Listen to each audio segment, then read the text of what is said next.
Welcome to episode 268 of the JBP podcast. I'm B.Peterson. In this episode, Dad spoke with Rod Dreher, a senior writer and editor for The American Conservative. As a veteran journalist for over 30 years, Rod's writing has also appeared in the National Review, the Weekly Standard, the Wall Street Journal, and other publications. He's the author of 3 New York Times bestsellers, Live Not by Lies, The Benedict Option, and The Little Way of Ruthie Lemming, as well as the books Crunchy Cons and How Dante Can Save Your Life. In this episode, Dad and Rod talked about Rod's latest book, Live Not by Lies, the continuous emergence of communism in the West, ideology as a substitute for religion, the importance of courage, and more. Enjoy the episode.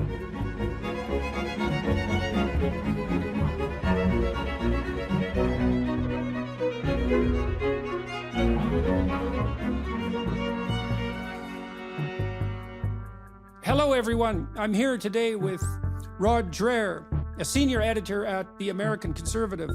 He's a veteran of 3 decades of magazine and newspaper journalism. Rod has written 2 previous New York Times bestsellers, The Benedict Option and The Little Way of Ruthie Lemming, as well as Crunchy Cons and How Dante Can Save Your Life. Today, we are posed to discuss his newest book, Live Not by Lies, inspired not least by the great Alexander Solzhenitsyn, author of the Gulag Archipelago, the book that helped bring down the evil Soviet Empire. Good to meet you, Rod. It's been a long time coming, and I'm looking forward to discussing your book. Yeah, thank you, Jordan. It has been a long time coming because you, of all people in North America, are an expert on totalitarianism. And so I've been very eager to see what your take on the book is and to have a fruitful discussion with you about it. Yeah, so the title, Live Not by Lies, it's a lovely phrase, a catchy phrase too, for what that's worth, and I suppose that indicates some poetic genius. Do you want to talk a little bit about why you picked that title, where it came from, and also what motivated you to write the book? Sure. Well, the title comes from an essay that Alexander Solzhenitsyn sent out to his followers just before the Soviets expelled him in 1974. And in the essay, he told the people who followed him that, look, we can't go out on Red Square and say exactly what we think. We don't have that option in totalitarian Russia. But what we can do is refuse to say what we do not think.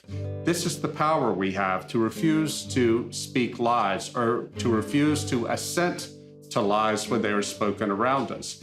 And I think that is a very valuable lesson for us today, living under very different conditions, in the 2020s, but we are living in a time of a different kind of totalitarianism.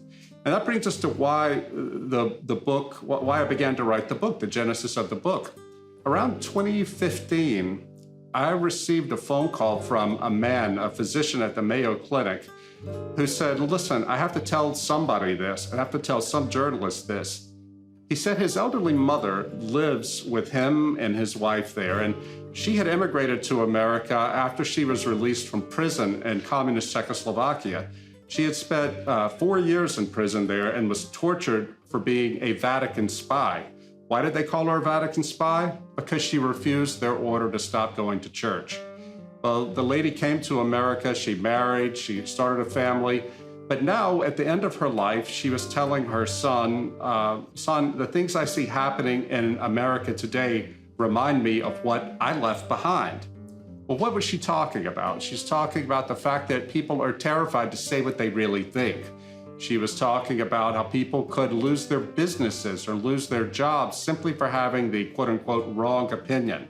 She was talking about how mobs were generated for ideological reasons to drive people to the margins of society.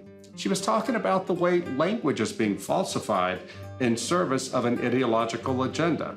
And she was talking about the way that not only the state, but also private institutions are making people think of themselves in terms of group identities, not individual rights.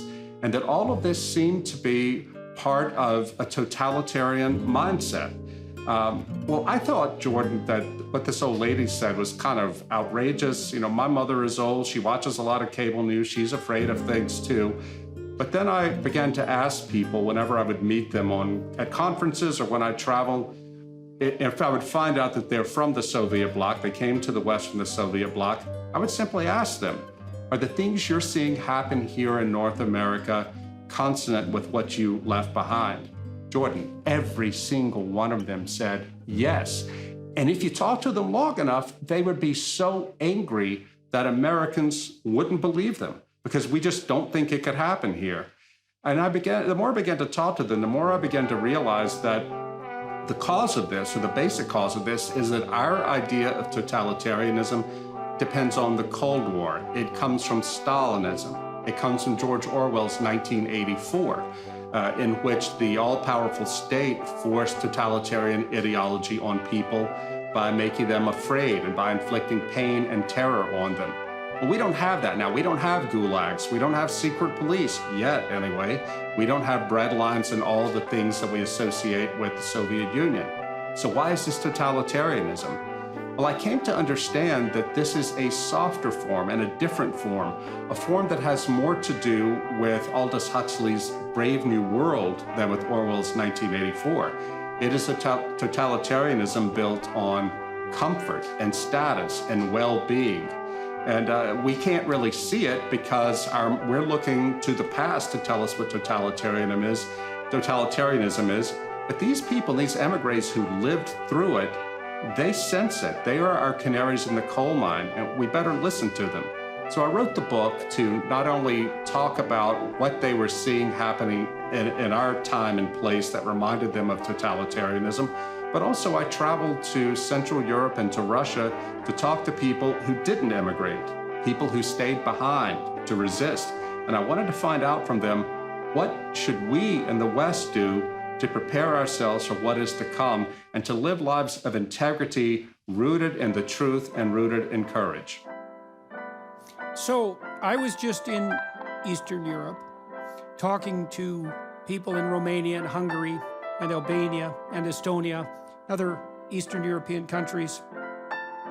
And it's clear that people there who battled the communists for years and younger people who know of the history of communist totalitarianism in Eastern Europe look at the West and think the same way that the emigres that you described are thinking, that the web of ideas that increasingly possesses, let's say, the radical left and is spreading into the culture at large, bears an eerie and uncanny resemblance to the system of ideas that swamped the Soviet states and so much of the world during the Cold War.